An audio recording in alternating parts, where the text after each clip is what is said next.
अस्सलामुअलैकुम दोस्तों, आप देख रहे हैं आवाज़ आमिर।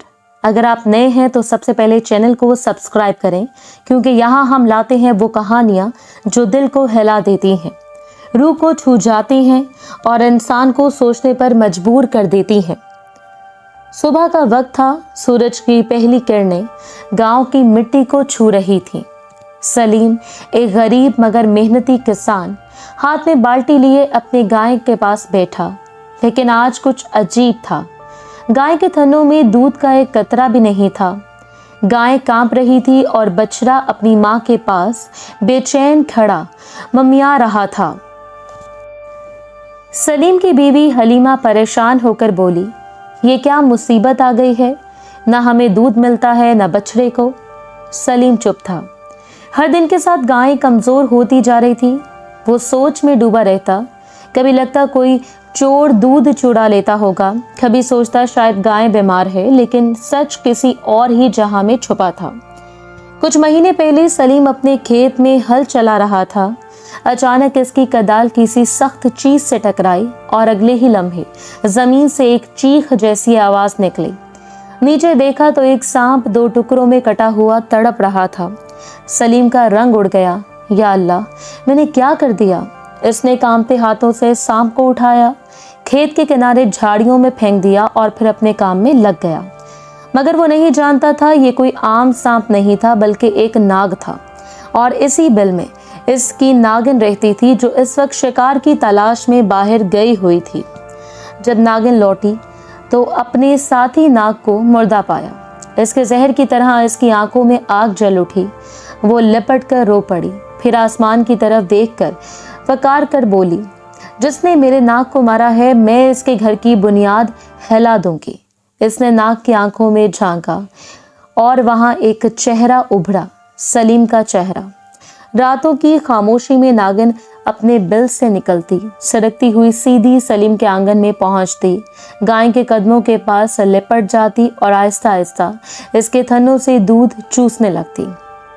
गाय कांपती, आंखों में खौफ लिए बस खड़ी रहती। सुबह जब सलीम बाल्टी रखता, वो हमेशा खाली होती।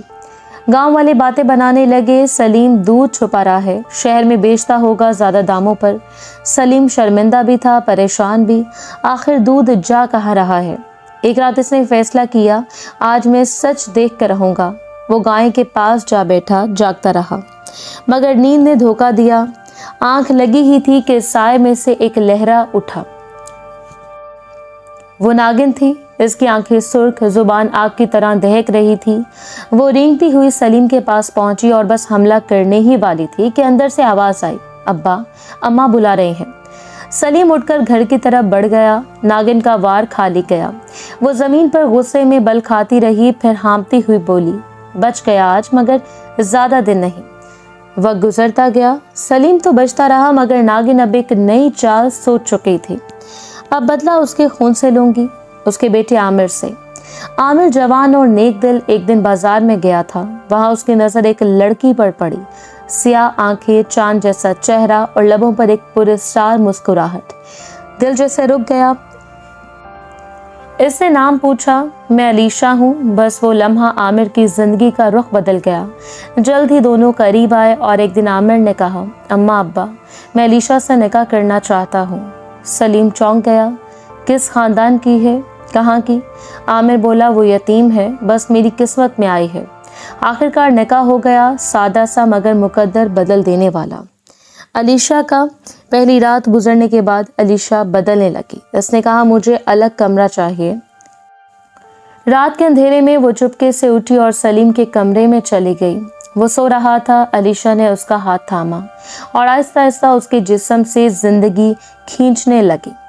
फिर सरगोशी की, सलीम, तुमने मेरे नाक को मारा था, अब हर रात थोड़ा थोड़ा जहर तुम्हारे जिस्म में उतरेगा। अगली सुबह सलीम की तबीयत अजीब थी। बदन भारी, सर चकराता, कदम डगमगाते। कुछ दिनों में वो और हलीमा दोनों लागर हो गए। दिन में अलीशा सबके सामने नेक खादिम, रहम दिल बहू बनकर रहती, लेकिन रात में वही जहरीली नागिन बन जाती। आमिर को गांव के लोग कहने लगे, जब से नई बहू आई है ये घर बर्बाद हो गया है। दिल में शक मगर दिमाग इनकार करता। आखिर एक दिन आमिर अपने दोस्त के साथ एक बुजुर्ग के पास गया।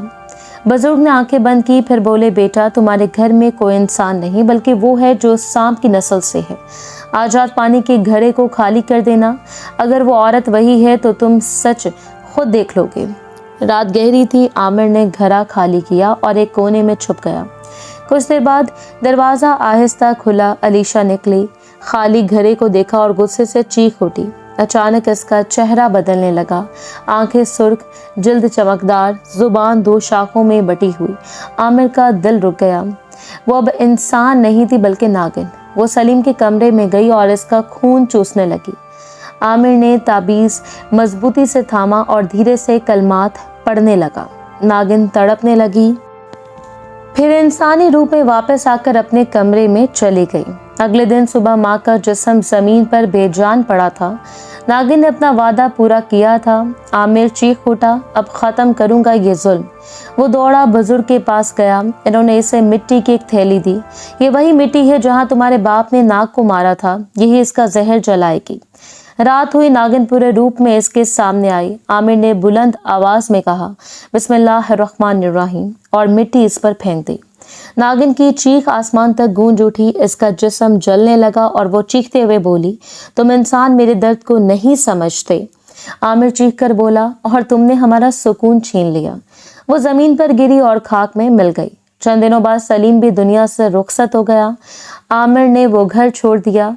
हर सुबह वो इसी खेत में जाता, कुरान की तिलावत करता और अल्लाह से दुआ मांगता, या रब किसी के जुल्म का इंजाम हमेशा अदल से दिखा। लोग आज भी कहते हैं जहाँ कभी नाग मरा था अब वहाँ की मिट्टी शिफा बन गई है।